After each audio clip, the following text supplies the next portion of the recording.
Good morning, St. Francis. It is Wednesday, August the 11th, 2021.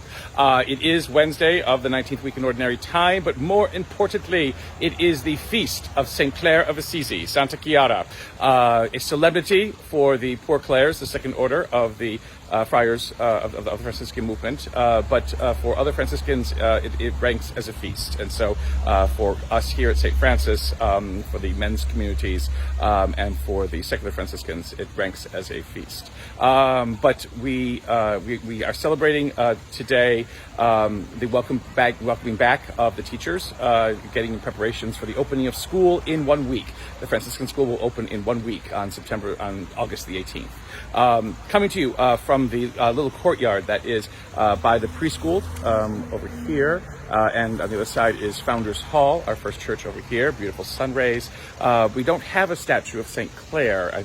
There is a picture, but there's a mass going on. So I don't want to go over the pictures by the entrance to the mass, and so by the entrance to the church. And so I can't really do it over there. But the one thing I wanted to point out is that the Perini fountain is back working again. It's a little bit dirty, needs to be cleaned, but it is back up and working. It's probably been about 18, 19 months, 20 months perhaps, since it was shut down at the beginning of the first pandemic. And so now that we're back into something else, at least we can put the fountain back in working order. And you can come by and you can sit where it's kind of very nice here in this little courtyard, the first courtyard from the first church here at St. Francis. There are special readings for the Feast of St. Clare, for the Solemnity of St. Clare. The Gospel for that, they are in the Franciscan Lectionary, which we do have here at St. Francis, but I don't think we'll be using it today. So there is the Gospel, though, is an important one because it talks about the vine and the branches, and that without God we can do nothing. Without Christ we can do nothing, which is something that both Francis and Clare understood. And it is because, especially of Clare's understanding of the working of God in her life, that she was able to act courageously, defying her own family, defying societal conventions, defying all kinds of things, to follow where it was that God was leading her, where Christ was leading her.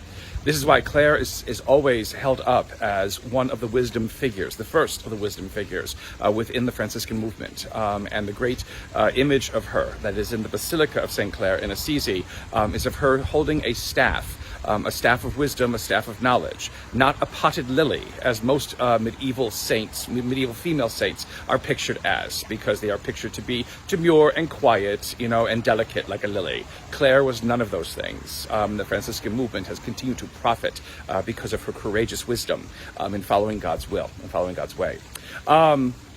The regular readings for today, which probably you'll hear, or that you'll hear most of all, is Deuteronomy, which is the death of Moses, and again Moses being buried in a place that only God knows, on the Mount of Horeb, and Moses having served God faithfully, again because he distrusts God, he cannot enter into the Promised Land, which seems a terrible jip if you ask me. But he is buried, and no prophet or no person, no other individual ever will rank as high as Moses does in salvation history, in the history of the people of Israel, in the history of all of those who seek after faith and who try to understand God's will in their lives. So a tribute to Moses at his death God gives, and Joshua will take over as the chosen people, as the Hebrew people begin now to make their way into the Promised Land. In the Gospel today, it is Matthew's encouragement, or Jesus' encouragement in Matthew's Gospel, that if there are disagreements, or if someone is giving trouble in a community, you go to that person, you try to talk to them. If they won't listen, you bring others to help them listen. And if they won't listen to that, then in some ways they must be set apart until they realize perhaps the harm and the hurt that they have caused the community. Again, this wonderful passage, this wonderful advice that Jesus gives about trying to help each other, be the best people that God has created us to be, to know when it is that the challenges that we face have gotten the best of us, and to be open to those who want to help to guide us.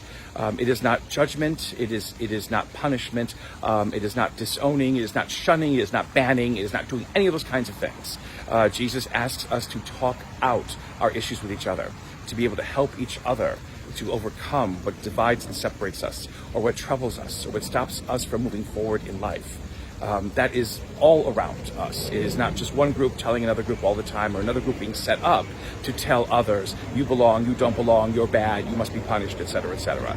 It is us being reciprocal in our relationships with each other and trying to help one another see the good and the wonder that God can open up for us in our lives if we dare to live our lives within that openness.